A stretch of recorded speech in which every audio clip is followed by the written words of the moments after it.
Untuk itu, saya akan memperkenalkan diri dulu. Nama saya Raffi. Saya mahasiswa hukum Universitas Soekarno, dan saya di sini selaku moderator yang akan memandu acara ini. Oke, baik, teman-teman. Hari ini kita akan berdiskusi tentang meneropong HAM. Apakah negara pelanggar HAM? Kita mengetahui bahwa dari era Orde Baru sampai sekarang itu banyak pelanggaran HAM yang dilakukan oleh negara. Banyak pelanggaran HAM yang dilakukan oleh para penguasa. Dan sampai berapa rezim yang telah berganti, pelanggaran HAM itu belum bisa diselesaikan. Nah, untuk itu, sebagai mahasiswa yang hari ini saya lihat kawan-kawan masih idealis dan kritis, mari kita sama-sama untuk membahas kenapa, apa alasannya sampai pelanggaran HAM yang sudah berlarut-larut ini tidak bisa diselesaikan sampai sekarang ini. Untuk itu, mari kita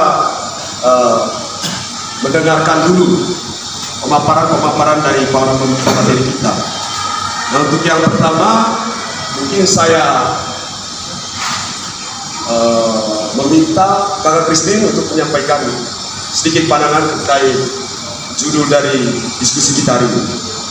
Waktu dan kesempatannya, silakan. Sebelumnya, kalau tadi Bu Raffi mengatakan perkenalan kata saya, maka izinkan saya dulu perkenalan nama ya. Nama saya Krisna Romalatu, saya berasal dari Maluku, terkhususnya di Kabupaten Seram bagian barat. Nah, tadi teman-teman belum tahu kan, atau mungkin baru pernah dengar ada salah satu pulau yang namanya itu Pulau Seram. Sebenarnya itu Pulau Nusa Indah namanya. Nah, ini pulau yang terletak di Provinsi Maluku. Jadi mungkin teman-teman saya undang untuk kalau ada waktu bisa mengunjungi Maluku rumah. Lalu terima kasih juga untuk kesempatan yang diberikan oleh saya pada teman-teman pelaksana yang telah menginisiasi diskusi kita pada sore hari ini. Saya juga menyampaikan rasa hormat saya kepada teman-teman pegiat perubahan sosial, teman-teman pegiat HAM, ada Bu Raffi, kemudian Bung Betran juga, kemudian Bung Ahmed dan kakanda kita. Terima kasih. Tepuk tangan dulu bagi teman-teman mahasiswa UPK ini selalu menjadi inisiatif-inisiatif penggagas-penggagas revolusioner, pergerakan-pergerakan yang selalu langsung terjun ke akar rumputnya ya, sangat luar biasa. Kita berikan aplaus dulu satu kali buat mahasiswa. Hari ini kebetulan saya diminta dari teman-teman BK untuk menyampaikan persoalan HAM, mencoba untuk meneropong persoalan HAM ini dari perspektif masyarakat adat dengan tema apakah negara pelanggar HAM. Nah, mungkin ini satu pertanyaan yang mendalam yang perlu untuk kita jawab bersama setelah nanti saya mencoba untuk memaparkan catatan-catatan saya, pengalaman-pengalaman saya dalam bagaimana melihat HAM dalam perspektif masyarakat hukum adat. Nah, kalau kita berbicara terkait masyarakat hukum adat ini adalah masyarakat yang memang sangat kerap dengan narasi-narasi pelanggaran HAM. Bahkan masyarakat adat ini merupakan masyarakat yang tergolong sangat rentan terhadap diskriminasi dan praktik-praktik pelanggaran HAM, perampasan ruang hidup. Kenapa saya katakan demikian? Ini juga berbicara data. Misalnya saja catatan dari Komnas HAM ketika sepanjang tahun ini, data terakhir yang saya dapat dari bulan Januari sampai bulan Juni itu tercatat 20 lebih laporan dari masyarakat yang dimana masyarakat adat menyampaikan keresahannya karena praktik-praktik pelanggaran HAM dan itu dalam konflik agraria. Dan kalau kita melihat bahwa masyarakat adat ini kan merupakan masyarakat yang secara turun-temurun bermukiman di wilayah geografis, dalam hal ini mereka mempunyai wilayah adat dan kemudian ada ikatan asal-usul leluhur yang sama, hubungan dengan tanah, kemudian memiliki sumber daya alam dan memiliki peran sosial baik ekonomi, politik dan sebagainya. Yang sebenarnya kalau kita lihat masyarakat hukum adat ini sebenarnya dijamin oleh konstitusi pada pasal 18B ayat 2 bahwa negara itu menghargai dan mengakui masyarakat adat ini supaya masih ada dan eksis. Tetapi kemudian pengakuan itu tidak berbarengan dengan implementasi di lapangan. Justru masyarakat adat ini dalam praktik-praktik pembangunan politik sosial ekonomi sangat rentan terhadap diskriminasi dan kekerasan. Kenapa saya katakan demikian? Karena bukan ini berbicara terkait data sekunder, tetapi kemudian saya juga dan teman-teman lain mencoba untuk mengadvokasi salah satu permasalahan perampasan ruang hidup masyarakat adat itu di suku Batik. Nah, suku Batik ini merupakan salah satu suku alih fungsi, suku asli orang Maluku yang hari ini oleh praktek kerjasama SKK Migas dan juga izin dari SDM, perusahaan ini masuk mengekspansi wilayah adat tanpa persetujuan dari masyarakat adat. Nah, sejauh ini masyarakat adat telah menggantungkan harapan hidupnya itu dalam bingkai negara kesatuan Republik Indonesia, tapi kemudian tidak ada jaminan hukum, kepastian hukum bagi masyarakat adat selain hanya undang-undang implementasi undang-undang yang kerap hanya mengawal, kemudian misalnya saja memang dijamin bukan cuma dalam undang-undang dasar pasal 18, tetapi kemudian dalam undang-undang agraria, kemudian undang-undang tentang pemerintah daerah. Tetapi kemudian masyarakat adat ini tanah yang sebenarnya oleh masyarakat adat bukan hanya sebagai fungsi komoditas atau mempunyai nilai ekonomis, tetapi hubungan antara tanah bagi masyarakat adat ini juga dinilai sebagai hubungan yang secara sosiologis itu mempunyai dampak dan mempunyai sistem nilai yang mengatur tentang moral, etika yang harus dijaga gitu, bahkan mempunyai indikasi juga terkait dengan nilai-nilai spiritual. Tetapi kemudian negara tidak melihat itu. Negara hanya melihat bahwa masyarakat adat ini ya dijamin oleh konstitusi, tetapi ketika berbicara tentang hutan-hutannya dan tanah-tanahnya itu mempunyai aset yang berharga untuk negara untuk mendapat income. Tetapi kemudian tidak dilihat bahwa masyarakat adat ini juga punya hak-hak lain yang harus dipenuhi. Misalnya saja di atas tanah itu kan selain memang ada sumber daya alamnya, tetapi juga ada hidup peranata sosial masyarakat adat yang mempunyai sistem nilai. Jadi kayak misalnya sekarang yang saya advokasi terkait dengan masyarakat adat Batik. Hari ini dunia berbicara terkait dengan ekologis, bahkan United Nations itu membuat deklarasi bersama tentang indigenous people, tentang deklarasi masyarakat adat, dan kemudian membuat aturan-aturan turunannya, prinsip-prinsipnya itu di dalam United Nations juga, itu SDGs tentang ekologis. Tapi kalau kita melihat masyarakat adat itu mempunyai peradaban yang sangat luar biasa, dan itu dalam hukum adat gitu. Nah, mereka mengatur hubungan bagaimana manusia dan tanah gitu.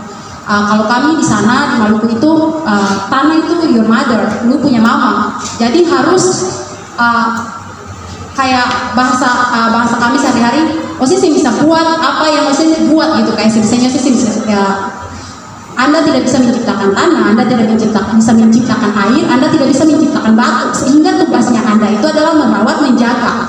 Nah, hubungan ini akhirnya menciptakan suatu sistem nilai dan ruang-ruang spiritual. Akhirnya itu kan kita berbicara bahwa kalau dalam konteks masyarakat modern itu mungkin animisme ya, tetapi kemudian saya sendiri menolak itu. Karena kalau kita mengkaji segi etika kita dengan lingkungan itu sangat masuk gitu. Dunia hari ini berbicara tentang ekologis, masyarakat adat sudah berbicara soal itu dari ribuan tahun yang lalu gitu. Bahwa bumi itu tanah yang kalian injak itu mempunyai hubungan yang sangat mengikat. Jadi ketika tanah yang kalian injak itu kemudian disalahgunakan, disalahfungsikan hanya untuk ruang-ruang keserakahan, eksploitasi, maka yang ada adalah bencana alam yang akan terjadi, dan itu diatur di dalam hukum adat. Cuman kita bangsa Indonesia itu tidak percaya, tidak punya rasa percaya diri, dia tidak bangga terhadap entitas masyarakat adat yang sebenarnya sudah ada, peradabannya jauh. Kenapa saya berbicara peradaban? Karena akhirnya dia melahirkan hukum, melahirkan bahasa, dia bisa melahirkan tradisi-tradisi yang saya pikir dalam konsep masyarakat modern pun mungkin kita belum bisa seperti masyarakat adat, ya kan? Tetapi kemudian dengan sombong, dengan aku punya, ketika kita ruang-ruang diskursus di ruang-ruang pertemuan ber-AC, kita menyampingkan masyarakat yang mempunyai peradaban sangat jauh ini, gitu loh.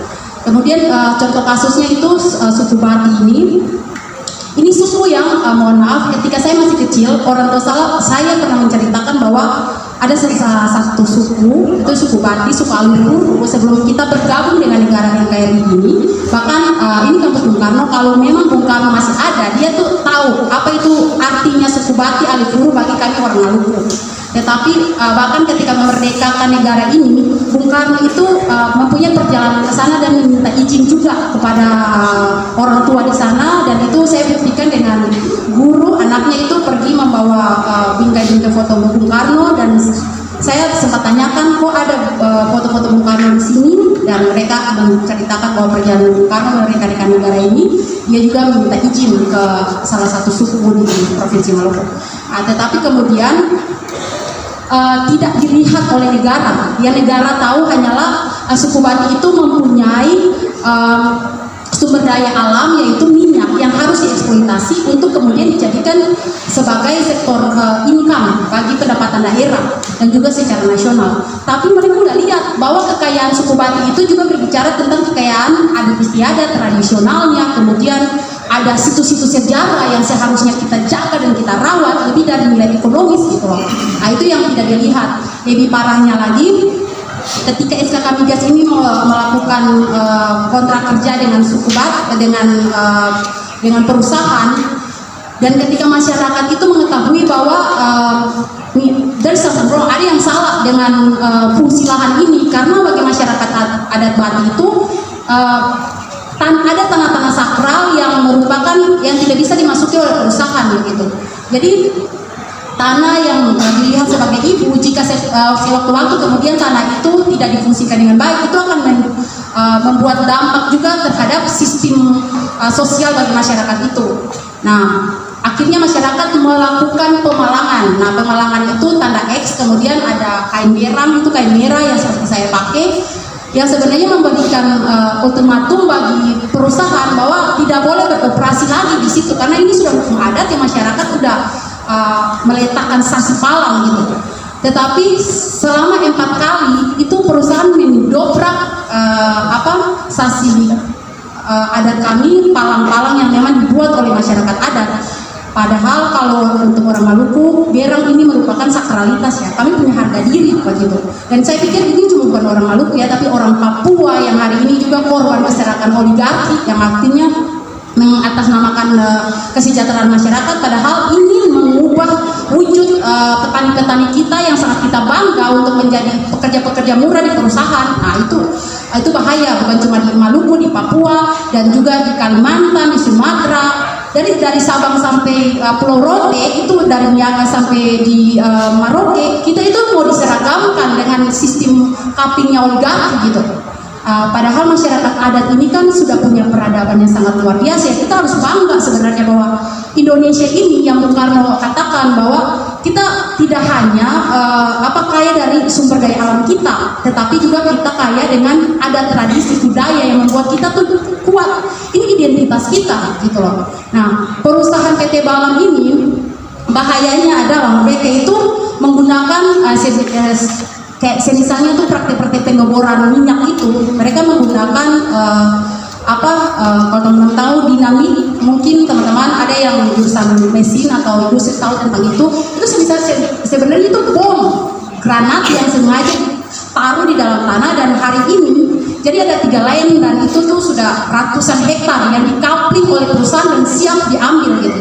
Dan otomatis kalau perusahaan sudah mengkapling itu, masyarakat adat tidak bisa masuk ke situ. Nah, parahnya lagi dalam sisi lingkungan, bom-bom ini sudah ditancapkan di dalam tanah yang siap dibedakan untuk mengukur kadar minyak dalam aturan eksplorasi kan. Nah, ini kan bahaya karena apa? Minyak ini, granat ini mengandung kimia yang sangat beracun. Kita boleh hari ini menikmati minyak hasil eksploitasi, lalu kemudian ada peningkatan ekonomi, katakanlah seperti itu ya. Tetapi ketika lingkungan kita ini, struktur tanah kita ini sudah teracun oleh kimia-kimia yang mengandung bahan-bahan beracun, maka saya prediksikan 1 abad pun hari ini perusahaan misalnya mengeksplorasi, kemudian setelah perusahaan itu keluar angkat kaki hengkang dari wilayah kita, struktur tanah tidak akan bisa berubah, dan kalau berubah itu butuh revolusi yang sangat lama gitu. Sehingga ini kan hal-hal yang sebenarnya harus dipikirkan bersama oleh kita mahasiswa untuk mendorong percepatan RUU undang-undang juga masyarakat adat, kemudian mendorong supaya hukum kita itu jangan terlalu kaku. Harusnya kita mengedepankan antropologi sosiologi di situ.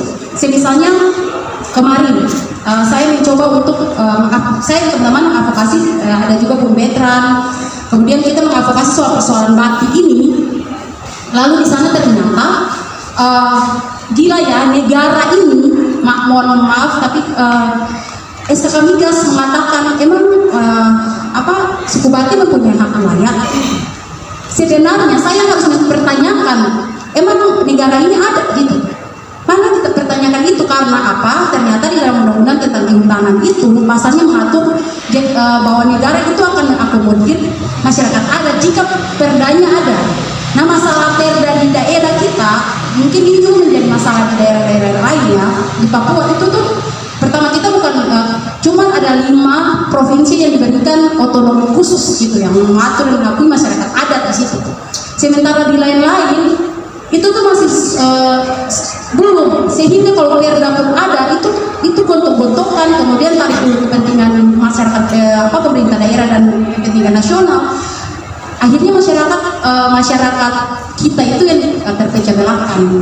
Seharusnya gini ya, kalau pakai pendekatan antropologi sosiologi kan gampang saja negara, karena memang kan undang-undang konstitusi menjamin itu, kemudian undang-undang tanah turunan yang kita mengatur terkait dengan masyarakat adat ini, sehingga negara membuat tim saja, misalnya itu betul masyarakat adat, penelitian ke sana gitu loh. Apakah betul ada manusianya di sana, ada bahasanya di sana, ada artefak mereka, ada situs-situs sejarahnya, itu so easy, itu sangat mudah dibandingkan kita pendekatan hukum yang berbelit-belit dan tumpang tinggi, sehingga masyarakat adat itu sangat menyerah dengan proses ini. Belum lagi kalaupun undang-undang RUU masyarakat ini hadir, itu kan ada di dalam pasalnya itu yang mengatakan bahwa masyarakat adat ini akan dievaluasi 10 atau 5 tahun lah sekali.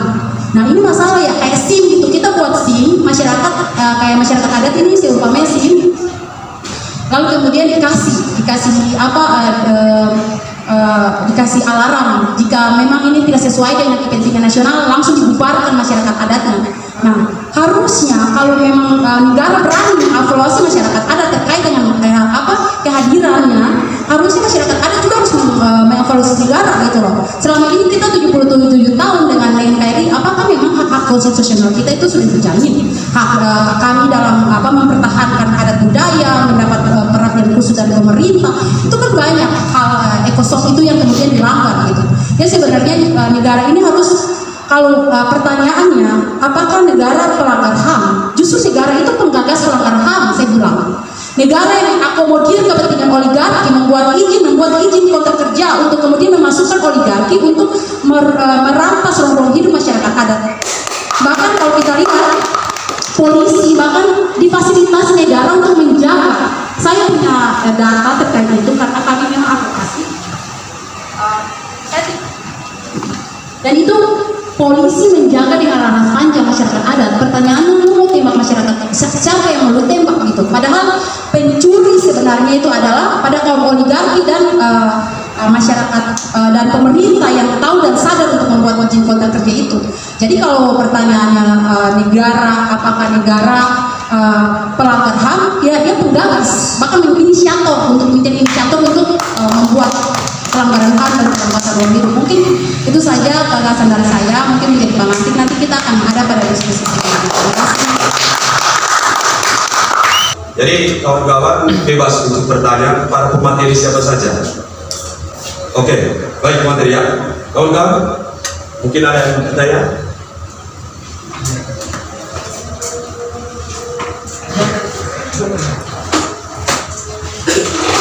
Terima kasih. Mungkin udah banyak ya yang tadi disampaikan terkait dari hak wilayah, terkait tentang pendidikan, bahkan sampai tentang lingkungan hidup, yang mana berbicara tentang HAM berarti berbicara tentang hak yang melekat kepada setiap individu. Pertanyaan saya di sini mungkin apa sih yang menjadi problem HAM sampai sekarang tidak bisa diselesaikan terkait dengan padahal negara dalam konstitusi pun telah menjamin bahwasanya negara harus menjamin rakyatnya kan, yang dimana dia harus memenuhi tentang pendidikan, tentang kesehatan, tentang apapun itu, dan bahkan lingkungan pun harus dijamin tentang kelestariannya. Nah, apa sih yang menyebabkan hari ini problem HAM daripada pendidikan, kesehatan, dan juga agraria, dan juga lingkungan hidup itu masih belum terselesaikan sampai sekarang? Mungkin begitu deh. Terima kasih. Oke, baik. Pertanyaan yang bagus sekali. Mungkin Kakak Christine ya bisa menjawab pertanyaan ini. Silakan, waktu dan kesempatan. Ya, terima kasih Bung. Apa tuh? Enol ya? Aden. Ya. Ini pertanyaannya susah gampang sih sebenarnya ya. Karena semua orang mempunyai perspektif yang berbeda atau kurang lebih seperti itu. Sebenarnya apa penyebab sehingga permasalahan HAM ini susah sekali untuk diselesaikan? Saya radikal saja menjawab ya, bahwa ini penyebabnya itu moral. Jadi sebenarnya kenapa moral? Moral ini merupakan bagian paling inti dari manusia yang membedakan kita sebenarnya juga dengan hewan selain akal budi. Nah, ketika moral dan akal budi ini sejalan, maka tumbuhan kita itu benar-benar untuk bagaimana melihat manusia itu adalah bagian dari kita, dan ada rasa simpati, empati yang saya pikir Indonesia ini krisis kemanusiaan gitu. Nah, mungkin itu saja kenapa saya katakan moral ini juga menyasar pada tingkat pemerintah kita. Kenapa saya lagi mengatakan pemerintah? Karena anggap secara filosofis menempatkan bahwa pemerintah menentukan kehidupan umat manusia maju atau menjadi sebuah negara gitu. Karena kita sudah melegitimasikan kewenangan mereka, tetapi kemudian mereka juga menjadi salah satu penggagas pelanggaran HAM. Harusnya kan dengan ada sumber daya yang mereka sudah dapat sehingga pada sektor pendidikan, yang mereka mencerdaskan anak-anak bangsa untuk melatih mereka. Jadi kita dicerdaskan bukan hanya pada rumus diskursus, tetapi bagaimana beradaptasi dengan lingkungan, menjadi bagian dari alam itu sendiri. Nah itu saya pikir ini juga refleksi, mungkin juga kan tadi sudah dijelaskan bagaimana pendidikan kita menyasar pendidikan kita, moral itu, kemudian bagaimana kemudian pendidikan itu akhirnya berdampak juga kepada bagaimana distribusi melalui sektor ekonomi, ketika mereka tidak mampu untuk melihat ekonomi ini mempunyai dimensi yang lain. Jadi itu hal-hal yang menurut saya ketika moral itu tidak bisa melengkapi integritas kita sebagai seorang manusia Indonesia yang berbangsa dan berbudaya, maka akan sangat mudah terdistrak dengan kepentingan oligarki. Jadi kalau kita masuk pada kepentingan oligarki, maka itu subsistem yang sangat complicated.